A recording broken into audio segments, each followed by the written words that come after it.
E já estamos de volta ao vivo e em cores, agradecendo o seu carinho, a sua sintonia, a sua audiência. Hoje, saúde do nosso ouvido, nossa audição. Queremos ouvir mais e melhor. Ouvir também com qualidade, sem ruído, sem zumbido. Então, hoje trouxemos aqui o Dr. Guilherme Mangabeira, nosso médico otorrino, laringologista. Tem que recordar que ele é o pai do Vitor, gente. Então, é o pai do Vitor de 3 meses aí, quase 3 meses. Doutor, quase 3 meses. O pequeno Vitor acompanhando aí, que maravilha, viu? Um beijo, Mônica, a mamãe aí está acompanhando, com a graça de Deus, viu? O doutor, o senhor trouxe, a gente quer agradecer imensamente assim, o seu molde, a gente aproveitou e nós ampliamos esse seu molde na tela. Vamos até lá, doutor? Vamos. A gente vai trazer assim, para mostrar para você que está em casa, através das imagens assim, como a gente pode... Então, doutor, o som, a gente fala no ouvido aqui, né? Escuta uma música, chama a atenção de alguém, então o som vai para onde, doutor? O som é a vibração do ar.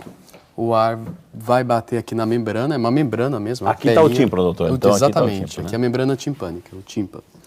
A vibração do tímpano vai transmitir para os ossículos. Tá. São 3 ossículos, martelo, bigorna e estribo, que inclusive é o menor osso do corpo humano. É uma marcenaria aí, doutor? A gente tem uma marcenaria. Quase isso. E realmente, a estribo especificamente tem um formato de estribo. Okay. Tem a platina, né? A transmissão vai bater, os ossos estão conectados um ao outro, tem alguns ligamentos, e essa platina aqui da estribo vai bater, conforme o som chega, vai transmitir para a orelha interna, que é o labirinto. Okay. É a mesma coisa. Tem um líquido aí? Existe um líquido aqui dentro que preenche toda a estrutura do labirinto. Caracolzinho aí. E a cóclea, esse som vai vibrar, o líquido vai vibrar, e a vibração do líquido estimula as células. As células sensoriais são como um pelinho. Entendi. Esses pelinhos vão vibrar conforme a vibração da... Aí depende da frequência também.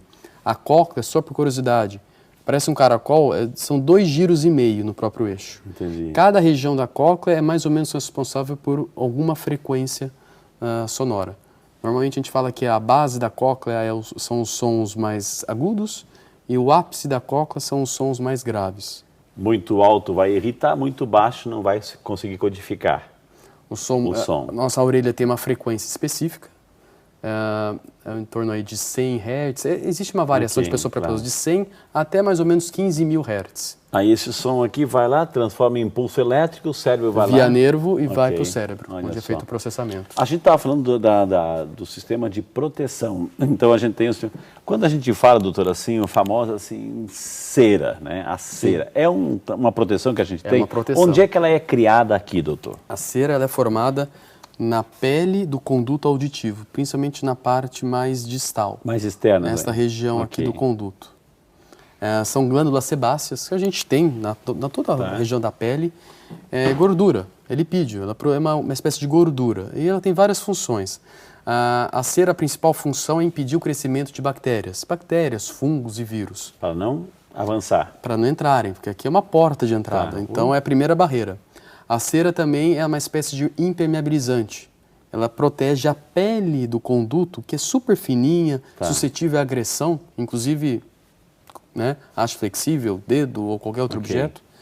Então ela funciona como uma barreira física também. Uma espécie, eu costumo falar para os pacientes, como um verniz. Né? Você coloca na madeira, impede desgaste na madeira. A cera ela também impede o trauma direto na pele do canal, que é super fino, é muito fino. Ela fica alojada aqui e aqui, doutor? Ela é produzida em todo o conduto. Todo o diâmetro. Ela chega a fechar isso aqui, doutor? Se ela é produzida em grandes quantidades, ela acaba bloqueando. Cada pessoa tem... Cada pessoa tem uma produção correta, mas todas as pessoas tendem a eliminar a própria cera. A orelha tem um mecanismo de autolimpeza. Então ela mesma produz e ela mesma elimina. Tá, agora o senhor já entrou num tema, se ela mesma produz, ela mesma elimina, ou seja, a gente tem até um nome comercial famoso aí, a gente não vai falar, mas o nome clássico é hastes flexíveis. Assim.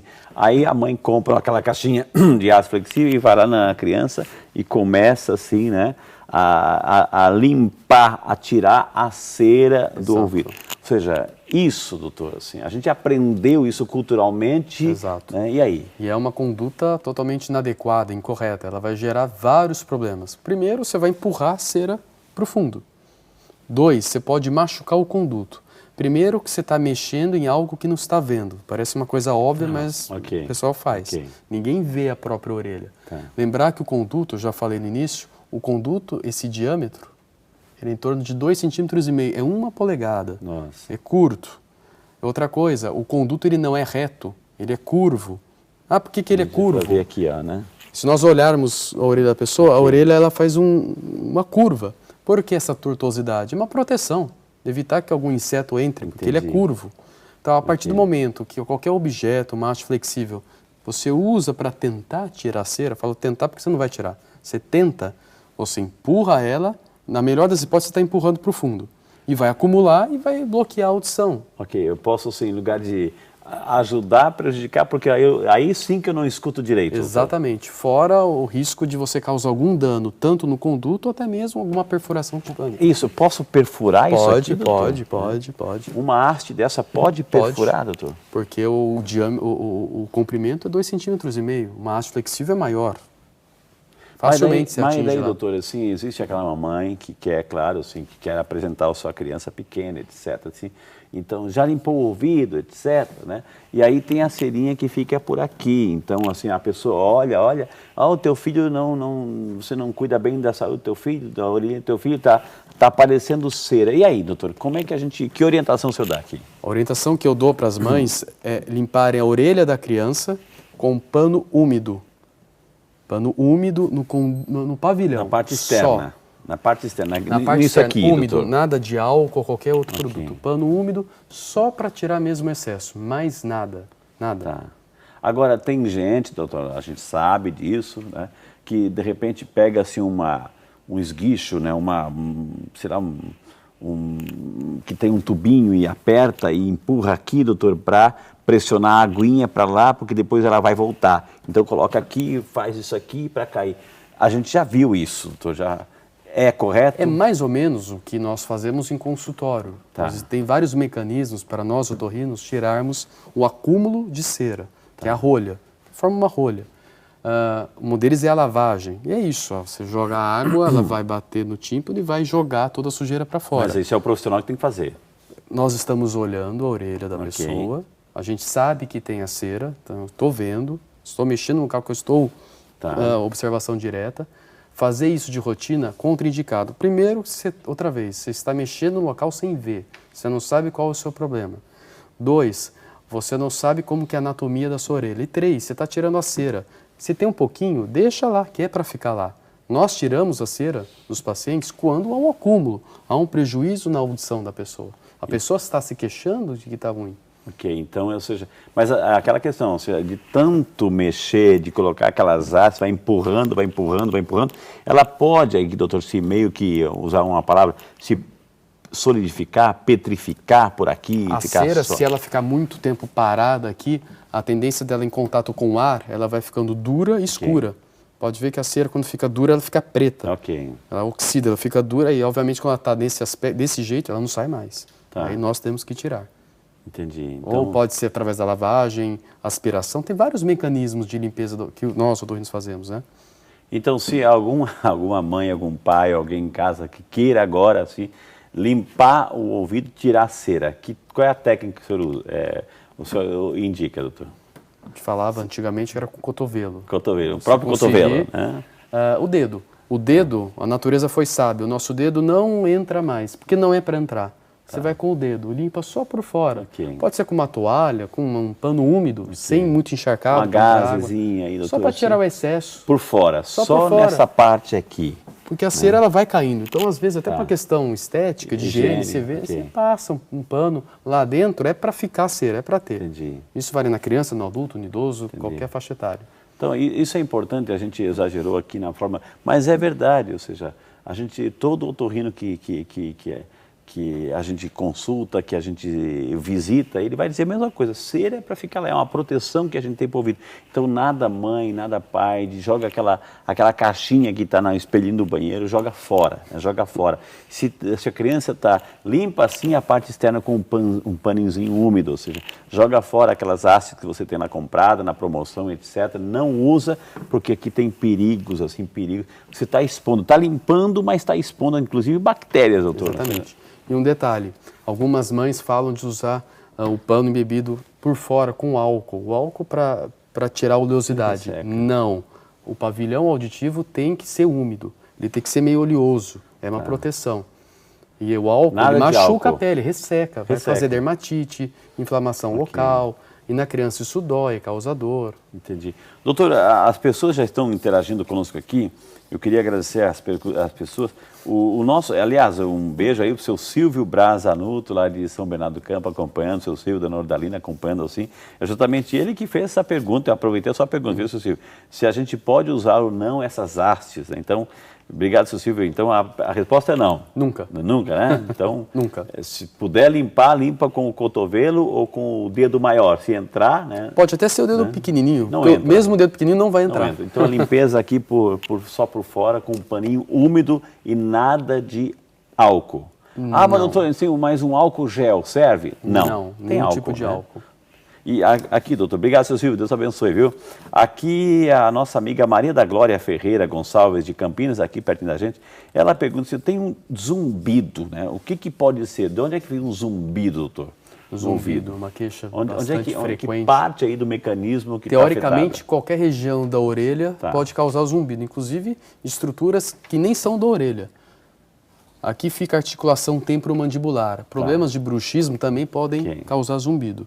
Mas referente à orelha, que a maioria das causas de zumbido é referente à orelha, são referente à orelha, o principal problema é perda auditiva. Zumbido, a primeira coisa que o otorrino vai pensar, a pessoa tem alguma perda auditiva. Mas eu não percebo. Não tem problema, é uma perda precoce. Ela não percebe. Algum problema aqui na orelha externa, na orelha interna. Pode ser cera, cera também dá zumbido, mas aí o diagnóstico é fácil. Eu vou olhar, cera, tirou, acabou. Algum processo infeccioso, inflamatório na orelha média também pode dar zumbido. Então, o zumbido, em relação à orelha, qualquer estrutura da orelha pode causar o zumbido. Qualquer estrutura. Qualquer uma, tanto a orelha interna, quanto na orelha média, quanto na orelha externa. Doutor, aproveitando que estamos aqui, a gente está vendo aí, assim, várias situações, e hoje está uma febre aí no mundo inteiro, no Brasil também chegou. A gente está vendo, assim, essas lutas, né, MMA, UFC, né, que aí, de repente, a ideia é derrubar o inimigo, nocautear o inimigo e vencer, enfim. Mas assim, a gente vê, isso aqui é cartilagem pura, né? A gente vê algumas orelhas, doutor, assim, que estão enorme. Esses socos, essas porradas, doutor, assim, isso vai afetando, né? Pode amanhã depois comprometer, a pessoa pode perder a audição com tudo isso? Muito boa pergunta. Inclusive tem um detalhe em MMA, em lutas, mesmo lutas de chão, uma curiosidade, as pessoas olham a orelha dos lutadores, perde o formato. O formato não é exatamente o trauma direto, é a fricção da orelha dele no tatame. Entendi. Então isso causa, é uma cartilagem realmente, exceto o lóbulo. O lóbulo onde as mulheres usam brinco, não é cartilagem, é gordura e pele. Por isso que a gente orienta, brinco se coloca aqui. Cartilagem não se deve usar nenhum tipo de piercing, porque a cartilagem é muito Nada de perfurar aqui, doutor. Ela é pouco vascularizada. Se houver uma infecção nessa região, pode haver sim um comprometimento, uma necrose da cartilagem, e aí fica aquela cartilagem de orelha de lutador.